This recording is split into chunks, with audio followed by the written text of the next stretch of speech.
কথা ধারাবাহিকের আজকের পর্বে আমরা দেখতে পাবো যে শশীভূষণ সকালে জল খাবারের কি খাবে সেটা নিয়ে চিন্তায় পড়ে যায়। সে দুঃখ পেতে থাকে যে তাকে এই বয়সে এসে বাড়ির সকলের থেকে আলাদা হয়ে নিজের কাজ নিজেই করতে হচ্ছে, নিজে নিজে রান্না করে খেতে হচ্ছে। কিন্তু সে নিজের জেদে অটল থাকবে বলেও ঠিক করে। সে বলে, আমি কিছুতেই পালের গোদার কাছে হার মানব না। তখন নূপুর তার জন্য চা করে নিয়ে আসে আর বলে, বাবা, আমি আপনার জল খাবারটা এ রুমে দিয়ে যাই, কেউ কিছুই জানতে পারবে না, আমি চুপি চুপি দিয়ে যাব। আর এই চাটা আপনার জন্য, দয়া করে ফিরিয়ে দিবেন না বাবা। শশীভূষণ নূপুরকে বলে, আমি আমার খাওয়ার ব্যবস্থা নিজেই করে নিতে পারবো, কাউকে আমাকে নিয়ে ভাবতে হবে না, তুমি এখন এ ঘর থেকে এসো। তখন রেণু ঘরে আসে আর দেখে শশীভূষণ সকালের জল খাবারের জন্য কচুরি, তরকারি আর জিলেপি নিয়ে এসেছে। সে এগুলো খাবার দেখে বলে, তুমি এখন এই বয়সে এসব খাবার খাবে জলখাবারে? তারপর ভালো মন্দ একটা কিছু হয়ে গেলে কি হবে? আমার আর কিছুই ভালো লাগে না বাপু, আমি চললাম, তোমার যা ইচ্ছে করো। এদিকে শশীভূষণের বড় ভাই কুয়ো বাড়িতে এসে হাজির হয়। রেণু তাকে দেখে প্রণাম করে সব ঘটনা বলে। এদিকে চিত্রা তাকে দেখে ভয় পায় আর মনে মনে ভাবে, জ্যাঠামশাইকে কেন এনেছে বাড়িতে?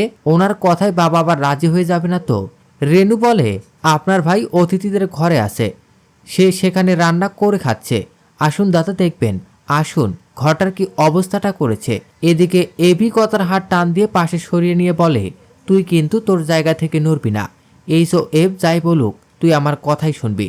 কথা এভিকে বলে, আমি তো বলেছি আমি ব্যবসা শুরু করব, কিন্তু এত অধৈর্য হলে কি করে হবে?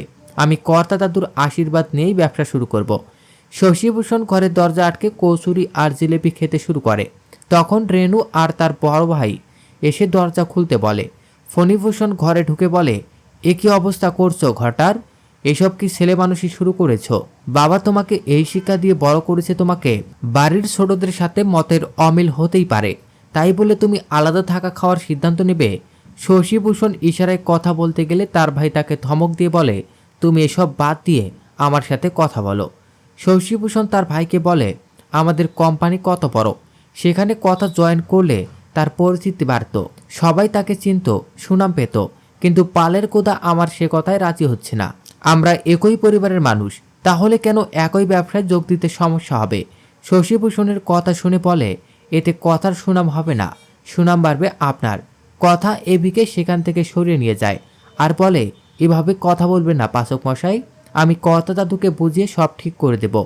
কথা কোনো কুল কিনারা না পেয়ে মা আনন্দের কাছে যায় আর হাত জোর করে বলে, আমাকে পথ দেখাও মা, আমি সব সময় চেয়েছি দাদু আর নাতির মধ্যে দূরত্ব ঘুষিয়ে দিতে, কিন্তু তা তো পারলামই না, বরং দূরত্ব আরও বেড়ে গেল। আমি এখন কি করব মা? আমাকে একটা পথ বলে দাও। আমি এই সংসারের সবাইকে এক সুতোয় বেঁধে রাখতে চাই, সবাই সব সময় একে অপরের পাশে থাকবে, এটাই চাই। হঠাৎ কথা দেখতে পায় মা আনন্দের আশীর্বাদী ফুল কথার ডায়ের উপর পড়েছে। কথা ফুলটার দিকে তাকিয়ে বুদ্ধি পেয়ে যায় আর ছুটে কর্তা দাদুর কাছে যায়। কথা কর্তা দাদুকে বলে, আপনি আমাকে এ বাড়িতে বউ করে নিয়ে এসেছিলেন যাতে পাচক মশাই বদলে যায়, আর আমি সব সময় চেষ্টা করেছি, এখন উনি অনেকটা পরিণত। আপনি আমাকে বলেছিলেন, কথা মা, কোনোদিনও আমাদের ছেড়ে চলে যেও না, বাড়ি ছেড়ে যেও না, আমি আপনার সে কথাও রেখেছি। এজন্য আজ আমার আর পাচক মশাইয়ের সম্পর্কটা এত স্বাভাবিক হয়েছে। কর্তা দাদুকে কথা তার ডায়েরি দেখিয়ে বলে, চিনতে পারছেন, আমি যখন প্রথম এ বাড়িতে আসি তখন বউ হিসাবে আমার কি কি দায়িত্ব সেসব আমি বড় কর্তা দিদার থেকে জেনে নিয়ে সব লিখে নিয়েছিলাম। এখানে লেখা আছে, স্বামীর আদেশ মেনে চলা, তার কথা মতো কাজ করা স্ত্রী হিসাবে আমার দায়িত্ব।